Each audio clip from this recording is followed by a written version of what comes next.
حضور سید عالم علیہ السلام فرماتے ہیں اللہ حیا فرماتا ہے کہ اس کا بندہ اس کے سامنے ہاتھ پھیلائے اور اللہ اس کے ہاتھوں کو خالی واپس کر دے۔ اللہ حیا فرماتا ہے۔ کیا معنی ہے کہ اللہ تبارک و تعالی لحاظ کرتا ہے اس بات کا کہ اس بندے کی امید نہ ٹوٹ جائے، رب کی بارگاہ سے جو اس کی توقع ہے وہ توقع نہ ختم ہو جائے۔ اور ایک مقام پہ حضور نے فرمایا جب سفید داڑھی والا مسلمان قبر میں جاتا ہے تو اللہ فرشتوں سے فرماتا ہے اسے عذاب نہ دینا، مجھے حیا آتی ہے۔ لیکن اگلے لفظ جو حضور نے بیان فرمائے وہ سمجھنے والے ہیں، فرمایا رب کہتا ہے مجھے حیا آتی ہے، تو بندے کو بھی تو حیا کرنا چاہیے، اس کو بھی حیا کرنا چاہیے کہ کوئی تو موقع ایسا ہو جب میں کوتاہیوں سے بچوں۔ اب اگر میری عمر کے تقاضے بڑھ گئے ہیں تو میرے حلم کے تقاضے بھی بڑھ جائیں، میری وزاداری کے وہ حضرت حافظ سعدی رحمۃ اللہ علیہ نے ایک مقام پہ فرمایا کرنے لگے میں نے 20-22 سال کے بوڑھے بھی دیکھے اور میں نے 80-90 سال کے نوجوان بھی دیکھے۔ حضور یہ کیا بات ہوئی؟ فرمانے لگے عمریں بڑی زیادہ ہو گئی ہیں لیکن اپنے مزاج کے لحاظ سے وزادار بچپنا ہے طبیعت، ابھی بھی عادات ایسی ہیں کہ جن میں غور کرنے کی ضرورت۔ اور فرماتے ہیں کچھ لوگ ایسے ہیں کہ عمریں تھوڑی ہیں لیکن انہوں نے اپنے آپ کو سمیٹ لیا ہے، بعض چیزوں پر اپنے اوپر پابندی کر لی ہے، بعض چیزوں کا لحاظ کرتے ہیں، کچھ معاملات سے بڑی ہمت کر کے بچتے ہیں۔ پھر انہوں نے نتیجہ نکالا، کہنے لگے میں اس نتیجے پہ پہنچا ہوں کہ بزرگی عمر کے ساتھ نہیں ہوتی، علم اور حلم کے ساتھ ہوتی ہے، علم اور حلم کے ساتھ بزرگی کا تعلق ہے۔ تو اپنی آنے والی نسل کو وزادار کیا جائے، اس کے اندر حیا پیدا کی جائے، انہیں اس بات کا لحاظ دیا جائے کہ آپ مذاق کریں لیکن اس کی بھی تو حد ہو نا۔ آپ یقین کریں بعض لوگ دادا کے ساتھ شغل کر رہے ہوتے ہیں، اپنے دادا کے ساتھ اس کا مذاق بنا رکھا، معاذ اپنے والدین کے بارے میں باتیں کر کے وہ ہنس رہے ہوتے ہیں، اور کئی دفعہ والدین سپورٹ کر رہے ہوتے ہیں، کہتے ہیں یہ بڑا اس کا مذاق والا مزاج ہے، مجھے بھی معاف نہیں کرتا۔ تو آپ اسے کیا بنا رہے ہیں؟ جب یہاں بھی اس کا پردہ قائم نہیں ہے تو پھر اس کا پردہ کہاں قائم ہوگا؟ اس کی طبیعت کے اندر ٹھہراؤ ہونا چاہیے۔ وہ لوگ تو وہاں بھی وزادار تھے جہاں بات کرنے کی ضرورت ہے۔ نبی پاک علیہ السلام نے صحابہ سے پوچھا کہ وہ کون سا درخت ہے جس کی مثال مومن کی طرح ہے، تو حضرت عبداللہ ابن عمر فرماتے ہیں مجھے سوال کا جواب آتا تھا کہ وہ کھجور کا درخت ہے، لیکن چونکہ حضرت عمر بیٹھے تھے میرے والد، چونکہ حضرت صدیق اکبر بیٹھے تھے، چونکہ حضرت عثمان غنی بیٹھے تھے، چونکہ علم و حکمت کے تاجور مولا علی بیٹھے تھے، مجھے جواب آتا تھا۔ لیکن حضرت عبداللہ ابن عمر فرماتے ہیں حیا مانے تھی، حیا نے مجھے منع کیا کہ اتنے بزرگ بیٹھے ہوں اور تو جواب دیتا پھرے۔ ہمارے مفسرین کرام نے یہاں لکھا ہے کہ اساتذہ اور مشائخ کی موجودگی میں علم بتانا بھی منع ہے۔ آپ کے بڑے بیٹھے ہوں آپ تقریر کرنے سے بھی لحاظ کریں، آپ وہاں کوئی مسئلہ نہیں بیان کریں، یہاں تو بڑے معاملات اور ہو جاتے ہیں۔ ہمیں اپنے بزرگوں کے سامنے ایک خاص وزاداری وہ بندے کو خوبصورت کرتی ہے۔ حضرت عباس حضور کے چچا ہیں، ان کے بیٹے جناب عبداللہ ابن عباس فرماتے ہیں میرے والد سے کسی نے پوچھا تھا آپ بڑے ہیں کہ نبی پاک؟ تو بڑی سادی سی بات ہے، چچا بڑا ہی ہوتا ہے عمر میں، آپ بڑے ہیں کہ نبی پاک؟ تو یہ وزاداری ہے، یہ کمال وزاداری ہے۔ یہ ان لوگوں کا طریقہ ہے جو بڑے رسیلے سجیلے، جو بڑے خوبصورت لوگ ہوتے ہیں، جن کے لہجوں سے لفظ نہیں شہد ٹپکتا ہے۔ حضرت عباس رضی اللہ تعالیٰ عنہ فرمانے لگے کیا کہا تم نے؟ میں بڑا ہوں کہ حضور؟ فرمانے لگے بڑے تو حضور ہی ہیں، پیدا پہلے میں ہوا تھا، ولادت پہلے میری ہوئی تھی، بڑے بہرحال وہی ہیں، پیدا پہلے میں ہوا تھا۔ یہ جو وزاداریاں ہیں، یہ جو خوبصورتیاں ہیں، یہ جو آپ کے مزاج کے اندر خوبصورتی ہے، یہ جو لہجے کے اندر حسن ہے، یہ ایک بڑا ضروری کام ہے۔ بہت سارے لوگ دینی لوگوں سے مسئلہ پوچھنے آتے ہیں، لیکن ان میں 60% لوگ وہ ہوتے ہیں جو مسئلہ پوچھنے نہیں آتے، مفتی صاحب کو مسئلہ بتانے آتے ہیں۔ میری طرح کا بندہ تو چونکہ ذرا جلدی قائل ہو جاتا ہے، وقت تھوڑا ہوتا ہے تو بہت سارا ٹائم نہیں دے پاتے، تو میں کہتا ہوں کہ آپ کے خیال میں جو مجھے کہنا چاہیے وہ آپ مجھے بتا دیں، میں آپ کو کہہ دیتا ہوں، کیونکہ آپ جو چاہ رہے ہیں وہ تو ہے آپ کی مرضی کا فتویٰ، تو مجھے آپ بتا دیں بھلا اس سوال کا جواب کیا ہونا چاہیے، میں آپ کو بتا دیتا ہوں۔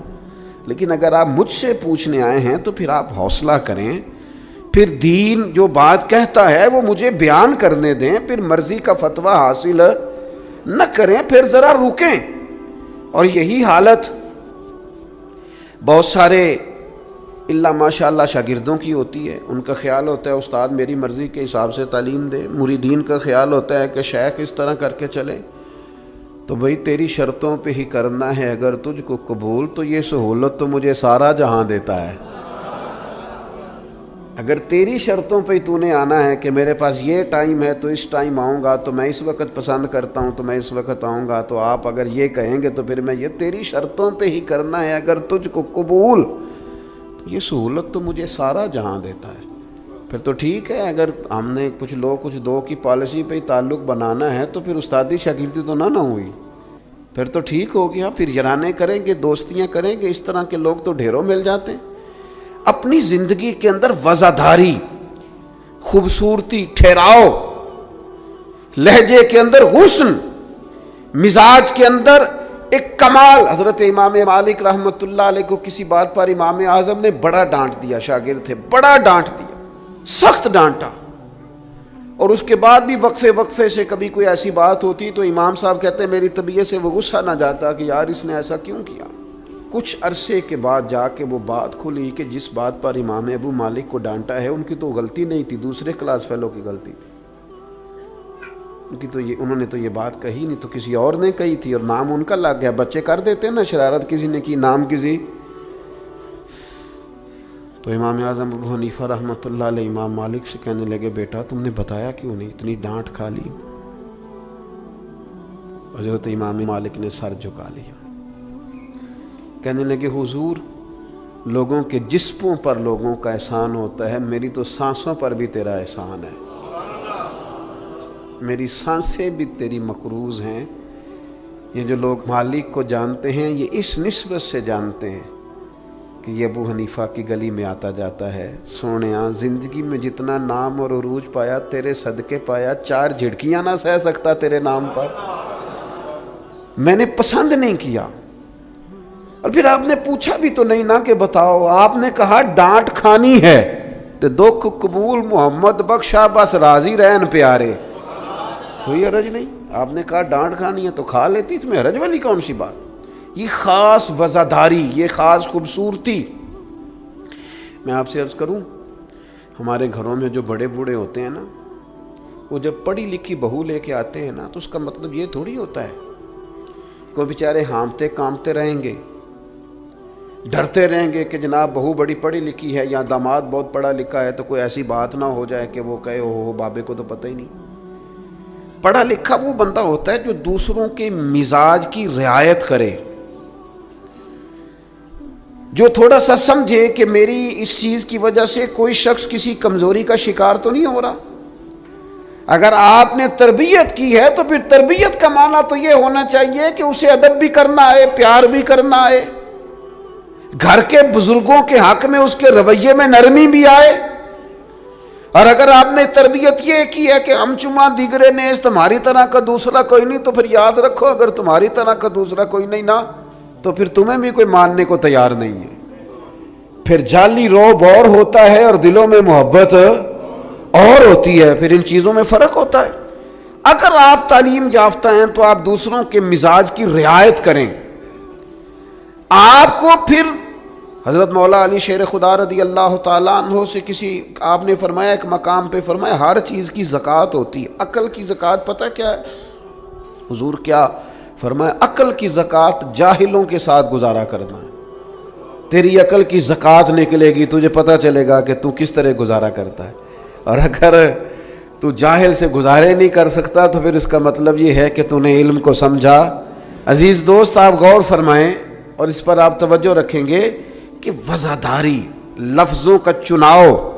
قرآن مجید نے کہا یا ایھا الذین آمنوا لا تقولوا راعینا وقولوا انظرنا، اے ایمان والو تم نے جب میرے محبوب سے بات کرنی ہے تو رائنا نہیں کہنا، انظرنا کہنا ہے.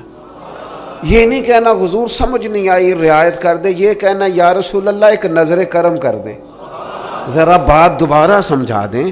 آپ اچھے جملے تلاش کے وزاداری کے ساتھ ایک خاص حیا کے ساتھ. حضرت مولا علی شیر خدا فرماتے ہیں حضور سے مسئلہ پوچھنا تھا.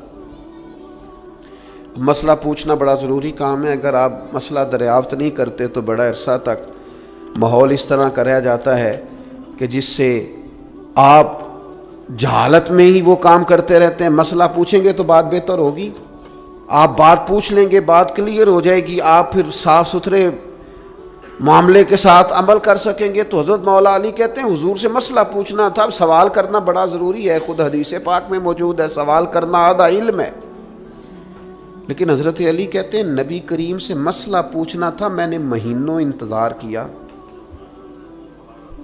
ہفتوں انتظار کرتا. میرا خیال تھا کہ میں سوال کی تکلیف بھی نہ دوں، کوئی اور آ جائے آ کے حضور سے مسئلہ پوچھ لے. حیا مانی تھی میں داماد ہوں حضور کا رشتے میں. کچھ ایسی باتیں ہیں جو حیا کے مانند میں سوال نہ کرتا. میرا دل ہوتا کوئی اور پوچھ لے، وہ پوچھے گا حضور بتائیں گے، ساتھ میرا مسئلہ بھی حل ہو جائے گا. لیکن جہاں لوگ بے باکی کو اور بے حیائی کو کہتے ہیں جی او ہو میں پرواہ نہیں کرتا، تو یہ تو بھئی آپ نہیں پرواہ کرتے تو آپ کی مرضی ہے. اور ہمارے زمانے میں ویسے بھی جو زیادہ بدتمیز ہوتا ہے اس کا عروج بھی زیادہ ہوتا ہے. بدتمیزوں سے لوگ ڈرتے ہیں. بدتمیز جو ہوا لوگ اس سے ڈرتے ہیں، کہتے ہیں یہ کوئی ایسی بدتمیزی کر دے گا کہ بعد میں دقت ہوگی.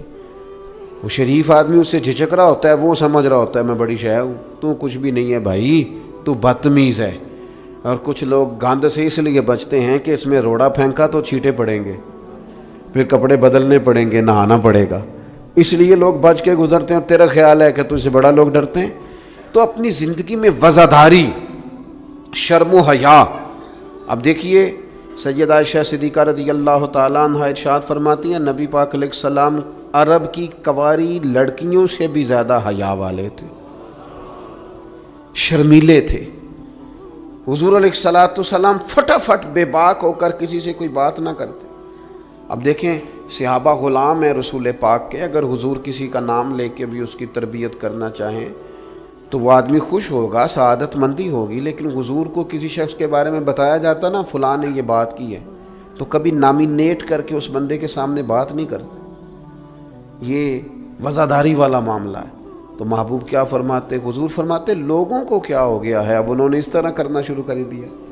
وہ ایک کی بات ہوتی سب کو سمجھ آ جاتی اور اس کی بھی ساتھ لگتے اصلاح ہو جاتی. اپنی مزاج سے اپنی وزاداری کو ختم نہیں کریں، اپنے لہجے کو ختم نہ کریں. میں مذہبی سٹیجوں پہ دیکھتا ہوں مجھے بڑی تکلیف ہوتی، جو فلانی چیز نہ مانے وہ حلالی نہیں، جو فلانی بات کا جواب نہ دے باپ کا ہی نہیں. یہ آپ کا سٹائل ہے؟ یہ دیندار لوگ اس طرح بات کرتے ہیں؟ یہ آپ ڈگریاں جاری کر رہے ہیں؟ کیا رسول پاک علیہ السلام کا انداز تبلیغ معاذ اللہ یہ تھا؟ میں کیا کروں، صرف میں دینی لوگوں کی بات نہیں کر رہا. جو آدمی گندے لطیفے سناتا ہے نا اسٹیج پہ بیٹھ کے، اس کی آپ فین فالوئنگ دیکھیں کتنی زیادہ ہے. سٹیٹس کیا ہے؟ گند بولتا ہے، لطیفے سناتا ہے، اور اس کو سننے والوں کی تعداد کیا او آ رہی ہے، دنیا ٹوٹ کے پڑ رہی ہے. یہ ہمارے معاشرے کے مجموعی مزاج کی عکاسی کرتی ہے کہ وزاداری کس حد تک ختم ہو گئی. اپنے انداز میں، اپنے لب و لہجے میں خاص شرم و حیا، خاص خوبصورتی. ہمارے جو دیہاتی گھر ہوتے تھے ان کے اندر بڑی وزاداری ہوتی تھی، ان کے اندر بڑا خیال رکھا جاتا تھا، چیزوں کو بڑا سمجھا جاتا تھا. یہاں آپ حالت دیکھ لیں، شادی بیٹی کی ہو یا بیٹے کی ہو، سارا خاندان بیوٹی پارلر میں بیٹھا ہوتا ہے. کوئی وزاداری نہیں رہی، کوئی وہ معاملہ ہی نہیں رہا جس میں حسن ہوتا تھا، خوبصورتی ہوتی تھی. رسول پاک صلی اللہ تعالی علیہ وسلم نے فرمایا حیا خیر ہی خیر ہے، حیا سراپا خیر ہے. تیرا جھکا جھکا لہجہ، تیرے جھجکتے لفظ، تیری ٹھہری ٹھہری باتیں، تیرا ذرا سمٹ کر چلنا، سمٹ کر بات کرنا، تیرے لہجوں کا ٹھہراؤ، گویا یہ وہ ٹھنڈی ہوا ہے جو چلے گی تو صحیح پر کسی کو فائدہ دے گی، نقصان نہیں دے گی۔ لیکن اگر تیرا خیال طوفان بننے کا ہے، پھر ایسا نہ ہو کہ درخت بھی ٹوٹیں، رستے بھی بند ہوں، عمارتیں بھی گریں۔ حضور نے فرمایا حیا خیر ہی خیر ہے، حیا جہاں آتی ہے خیر لاتی۔ نبی پاک صلی اللہ تعالی علیہ وآلہ وسلم ایک جگہ سے گزرے، یہ بخاری میں موجود ہے، تو ایک شخص اپنے بھائی کو سمجھا رہا تھا، اسے کہہ رہا تھا یار تو بڑا ہی شرمیلا ہے، اس طرح بھی کوئی کام ہوتا ہے؟ تیری شرم و حیا کی وجہ سے بڑے مسائل بنتے۔ بھائی کو ڈانٹ رہا تھا کہ تو اس قدر زیادہ جھجکتا ہے، شرمیلا ہے کہ بڑے ہمارے مسائل خراب ہو گئے تیری جھجک کی وجہ سے۔ تو حضور قریب سے گزرے تو یہ میرے کریم کا انداز دیکھیے، حضور فرمانے لگے اسے کچھ نہ کہہ، اسے چھوڑ دے، اس لیے کہ حیات و ایمان کا حصہ ہے، حیات و ایمان کا حصہ ہے۔ اور ایک حدیث میں حضور نے فرمایا 70 سے زیادہ شاخیں ہیں ایمان کی، اور حیا بھی ایمان کا حصہ ہے۔ آپ وزادار رہیں، آپ میں خوبصورتی رہے گی، آپ تھوڑا سا انتظار میں رہیں، آپ تھوڑا سا رکیں، آپ کوئی اپنے مزاج کے اندر کوئی ایسا چھچورا پن پیدا نہیں کریں جس سے آپ کی طبیعت، آپ کا لہجہ، آپ کا انداز، آپ یقین کریں سنجیدہ لوگ تو حجروں میں چلے گئے۔ ایک بہت بزرگ تھے، عالم بھی تھے، تو کچھ سیاسی سوجھ بوجھ اچھی رکھتے تھے۔ میری ان سے ملاقات ہوئی تو میں نے ان سے کہا کہ صاحب آپ کو تو بڑا اچھا سیاستدان سمجھا جاتا تھا، تو کیا ہوا آپ چھوڑ گئے؟ کہنے لگے موجودہ سیاست سے وزاداری رخصت ہو گئی، لہذا ہم نے بھی ارادہ کیا ہے کہ اب یہ دامن بچانے والا کام ہے، لہذا قبل از وقت بھرا میلہ چھوڑ دینے کا ارادہ کیا ہے، اب یہ ماحول ہمارے والا نہیں رہا، دامن بچانے کا ارادہ کیا ہے کہ اس میں وزاداری نہیں۔ میرے عزیز کبھی بھی اپنے مزاج سے، اپنے مرتبے سے، اپنے وقار سے نیچے اتر کر کبھی کوئی بات نہ کریں، کبھی کوئی کاروبار نہ کریں، کبھی کوئی لین دین نہ کریں۔ آپ اپنی وزاداری، اپنا حسن، اپنے ایمان اور تقوی کے ثمرات کی حفاظت کریں، کسی جگہ کوئی کمزوری نہیں دکھائیں، آپ اس خوبصورتی کا شکار رہیں جو اسلام نے عطا کی، اور اسے اپنے دامن میں بہت بڑی نعمت سمجھ کے سما کے رکھیں، کوئی کمزوری نہ دکھائیں۔ تھوڑی سی مشکل ہوتی ہے جب انسان زمانے کے ساتھ مل کے نہیں چلتا تو مشکلات آتی ہیں تھوڑی بہت، جب دور کے مطابق فیشن نہیں کرتا تو ظاہر ہے اسے لوگ پینڈو بھی کہتے ہیں، اسے جاہل بھی کہتے ہیں، اسے یہ بھی کہتے ہیں کہ اسے شعور کوئی نہیں، یہ تانے تھوڑے بہت سننے پڑتے ہیں۔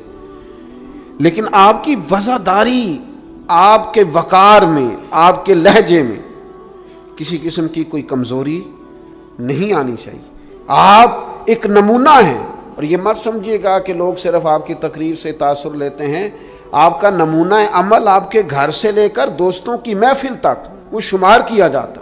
آپ بڑی خوبصورتی کے ساتھ، حضرت غوث اعظم رضی اللہ تعالیٰ عنہ 2000 دینار کا جوڑا پہن کے جمعے کا خطبہ دیتے تھے، 2000 دینار کا جوڑا۔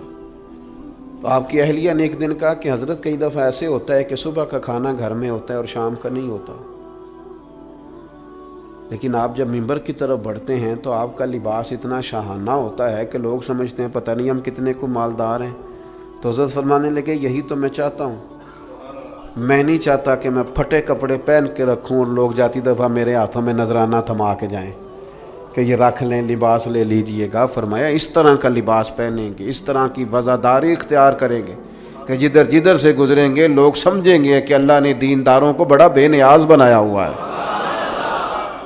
ہم اپنی وزاداری کے اندر کیوں کوئی کمزوری لائیں؟ اپنے مزاج کے اندر آپ یقین کریں حضرت سعدی شیرازی قرضہ پکڑ کے مہمان نوازی کرتے تھے، قرضے پکڑ پکڑ کے لوگوں کو کھانا کھلانا، اس لیے کہ وزاداری قائم رہے اور کسی جگہ کسی کمزوری کا اظہار نہیں کرنا تاکہ کسی کو پتہ نہ چل جائے، کوئی یہ نہ سمجھے کہ دین کے نام پہ آئے ہیں تو بار بار یہاں سے سوال ہو رہا ہے۔ تو یہ حیا ہے، یہ خوبصورتی ہے، یہ مزاج کا حسن ہے۔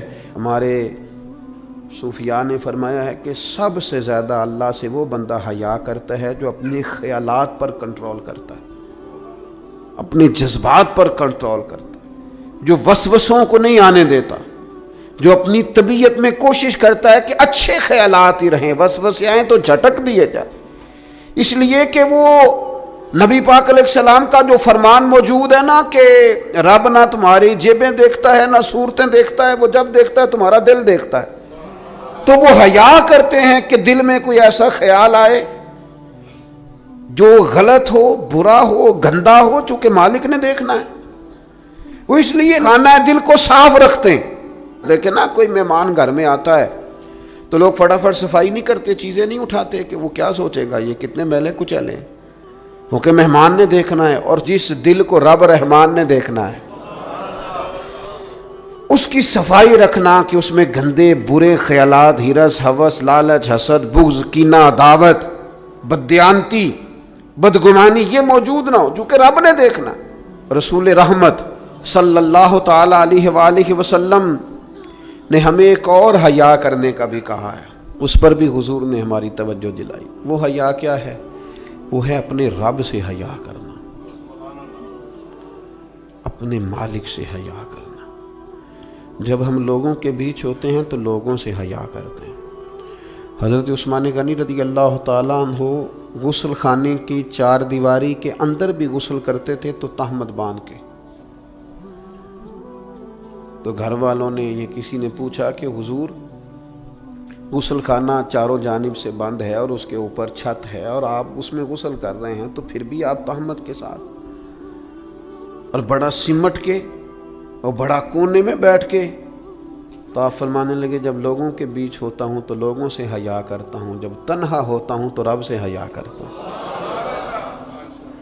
حضرت امام اعظم ابو حنیفہ گھر کی چار دیواری میں بھی ننگے سر نہیں بیٹھتے تھے، ٹانگیں پھیلا کے نہیں بیٹھتے تھے، فرماتے تھے سوتے وقت یہ کام کروں گا، میں گھر میں بھی وہ لہجہ اختیار نہیں کرنا چاہتا، اس لیے کہ میں اس رب کا ماننے والا ہوں جو حی و قیوم ہے، جو ہر جگہ دیکھتا ہے۔